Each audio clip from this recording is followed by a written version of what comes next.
Hi, well, my name's Barry Norman, and I'm going to be talking to Andy Nation, who is about to embark on a huge charity swim next year. And I may tell you, when you've heard this, I hope that you will contribute to this fund that he's raising for charities. And any celebrities out there, for heaven's sake, send him an autograph, because as you'll discover, he's going to raise money for the charities with those as well. Okay, Andy, let's start. Big question. When you begin this marathon swim of yours, you're going to be 62. Now, do you have any trepidation about doing it at that age? Not really, Barry. I feel that age is just a number. It's attitude that's all important. My kids are always saying to me, "Dad, why don't you act your age rather than your shoe size?" And I quite like doing things that people don't expect me to do at my age. It's great. Now, you're starting at Teddington, but Yes. presumably you're not going to swim all the way from Teddington to Calais, because that'd be one hell of a long swim in one go, wouldn't it? No, that's right. Not unless someone sticks a rocket up my jacksie. I shall be swimming day by day. I've allowed 14 days, but I'm hoping to do it in as little as 10. So I shall be swimming for a day, then staying over at a hotel or something, and starting again the following day, doing about 6 hours a day. Once you get to the channel, as I recall, there aren't that many hotels in the middle for you to stop at. What are you going to do then? That's right. That's a straight across. Well, it actually won't be straight across because the tides take you one way or another. It'll be more like an S shape across the channel, but you're always aiming in the same direction. And obviously there's a pilot boat to take us across. But I'm still not decided with that part of the swim whether to wear a swim skin, which I shall be wearing from Teddington round to Dover, or whether just to wear trunks, goggles and swimming hat, which is the maximum that they allow to record your swim with the Cross Channel Swimming Association or the Channel Swimming and Piloting Federation. Have you ever done anything like this before? Yes, I've done a number of swims. I swam in 2005 from the source of the Thames down to Teddington. I did 12 days of swimming over 14 days, and that's about the same distance. So although it was an easier swim, it was still a very cold swim, and I think it was a good measure to see whether I can do this. Of course, I'm 7 years older now, so More experienced, of course. More experienced, yes. But there's going to be bigger boats and bigger waves and currents and tides to contend with, so it's going to be more interesting. Now, you are doing this swim for two charities. Which ones, and why did you choose those? Right, well, I chose, first of all, the MS Therapy Centre in Hertfordshire, because when I finished my last swim, a very good friend of mine, Trevor Cook, asked me if I would swim for him if I ever did another charity swim. And I said yes. The reason I said yes was that his wife had MS, and she benefited from the therapy centre, and he was the chairman of it at the time. Since then, sadly, she died earlier this year, but my commitment is still firm to my promise that I will do it for him. And the Heart's Air Ambulance I picked because I wanted something that everyone could benefit from. Even yourself, when you drive home, you don't know what's going to happen, and you could well need that Heart's Air Ambulance. And with lots of people raising money, as I am, hopefully it'll be there for you for a long time to come. Now, you are hoping to raise £1 million. Now, that's an awful lot of money for one person to raise, isn't it? Are you optimistic? Yes, I am, for a couple of reasons. First of all, I'm using an autograph book to raise it, and I'm hoping that this video and other videos, once they get on YouTube and Facebook and the website, will encourage people to make a donation. Hopefully it will go viral, and like the little boy who did a small ride around the park on his bike, he raised £500,000 purely by the power of the internet. That's true. Tell me about this autograph book. Right, the autograph book is in two sections. Section 2 is for anyone whose name alone would enhance the value of the book. You mean movie stars and the like? Movie stars, I've got people like David Cameron, John Major, Tony Blair, Gordon Brown. I've got the Archbishop of Canterbury and his predecessor, Archbishop Desmond Tutu, Lech Walesa, Elizabeth Taylor, Dennis Waterman, a whole load of people from all sorts of areas. Where did you meet all these people? I haven't met all of them. Some of them I've written to, and they've been very kind and returned their autograph forms. Some people I know have got them for me. I've hung around stage doors after seeing shows and got autographs that way. And some people I've just, like yourself, I've met in my normal course of day-to-day activities.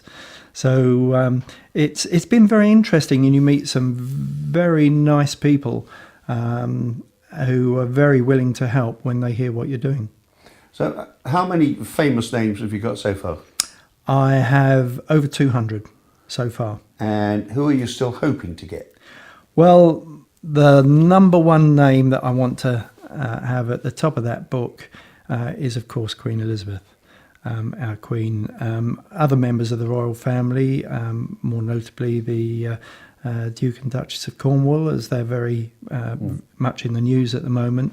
Nelson Mandela, I've tried a couple of times, and he's very old and frail now, and it's quite likely that I won't get him. Margaret Thatcher, the same. She's not terribly well, but I'd love to get hers. People like Sean Connery, Ronnie Corbett, Neil Armstrong and all the moonwalkers, Sophia Loren, Mark Spitz, particularly Olympians, as we're coming up to us hosting the Olympics in London next year. So, a wide range of people, and particularly some of the older people like Kirk Douglas, obviously his son Michael Douglas and Catherine Zeta-Jones, but Kirk Douglas, because I have such fond memories of him and all his films when I was a lad. So there's no limit, but those are the sorts of celebrities that I'm looking for. You mentioned that the autograph book is in two sections, the famous. What's in the other section? That's where I hope to raise a lot of the £1 million, because in that section, anyone who's donated more than £1,000 can have their name in amongst the rich and the famous. And although there are two sections, they will be in amongst the rich and the famous, because on the left-hand page will be section 1, on the right-hand page will be section 2. Section 1 will be in order of the highest donation at the top, and section 2 will be in alphabetical order. So you never know who you're going to be opposite in the book when it gets produced. Yeah, that's interesting. How much money have you been promised so far? I have at the moment just under £17,000. Fair way to go then. A long way to go, and I'm hoping that this video will help. Well, I hope so too. You are starting, June next year, just before the Olympics. Is that a coincidence, or is there any connection in your mind? I felt it'd be good to do it before the Olympics when I conceived this plan 18 months ago. Because there would be a lot more attention to sport at that time. And secondly, I realised from my previous swim that I needed quite a long time to prepare for the swim and to do the fundraising. It doesn't happen overnight. It takes a lot of preparation. And the preparation, I mean, what kind of training are you doing? I'm doing 2 or 3 miles a day, not every day, but about 10 miles a week. People can see how many miles I've done on the homepage of the website, because I update it fairly regularly. They can also see how much I've raised. I will be upping that a little more as I get close to the swim. But I have had to do some other training because to go across the channel, to be piloted across the channel, they won't take you across unless you've done a 6-hour sea swim. And I did that about a month ago in Dover Harbour. And that's something else under my belt. So well done. that will qualify me for next year as well. Now, the training you're doing, is this in a swimming pool or in the Thames or where? I've done some open water. I did a 5-mile swim down off the harbour at Ramsgate early in the year. I've done other swims in the Thames to train, but the majority of my swimming is done at the Odyssey Health Spa in Nebworth, and they've been very good in sponsoring me. You don't see a lot of people swimming in the Thames. I mean, is it dangerous? Is the water? What's the water like? I mean, is the water clear and clean? The non-tidal Thames is very clean. I was surprised just how clean it was and some of the wildlife that I saw in there. Once you get onto the tidal Thames, you do get the area around London where if you get a lot of rain, you get the overflows from the sewers coming into the Thames, and that's nice. Yeah. That is really bad news. And I understand there's now moves afoot to put in new treatment works and tunnels to prevent that happening. But yes, swimming through the centre of London or anywhere tidal is very dangerous. People shouldn't do it unless they're first of all very competent swimmers, and secondly they've got the backup with them to help them if there's a problem. The Port of London Authority, I have to say, wasn't terribly helpful in my last swim.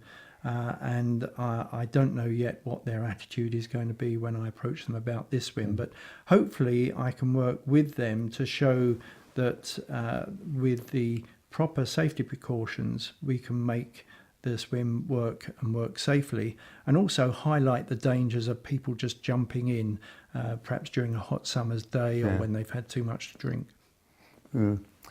Now, what if, perish the thought, you get halfway across the channel, no hotel there, you think, oh, the hell with it, I'm going home. Is that likely to happen, or are you determined that won't? That will not happen. I have to keep saying to myself, you can do it, you can do it, you can do it. And it is, as I said before, like age, it's an attitude. Yeah. If I'm physically disabled from doing it, then I will be hauled out by my escort boat. But whilst I can keep my arms swinging, I will keep moving. And the closer to my target I get, the easier it gets. It's like like a toilet roll. The closer to the end you get, the faster it goes. Yeah. And when you get to Calais, who do you expect to meet and greet you there? Well, they won't be waiting on the shore for me because I don't know where I'm going to be landing. And it could be anywhere within 15 miles, depending on how the tide goes and how long it takes me. So I have to swim to a point where either I touch a cliff face where there's no water behind it, or where I walk onto a beach, and that will be the time. Once that happens, I swim back out to the boat, get on the boat, and they will take me to Calais harbour, where I will meet the people who are waiting for me, hopefully. Armed with the autograph book, no doubt. Yeah.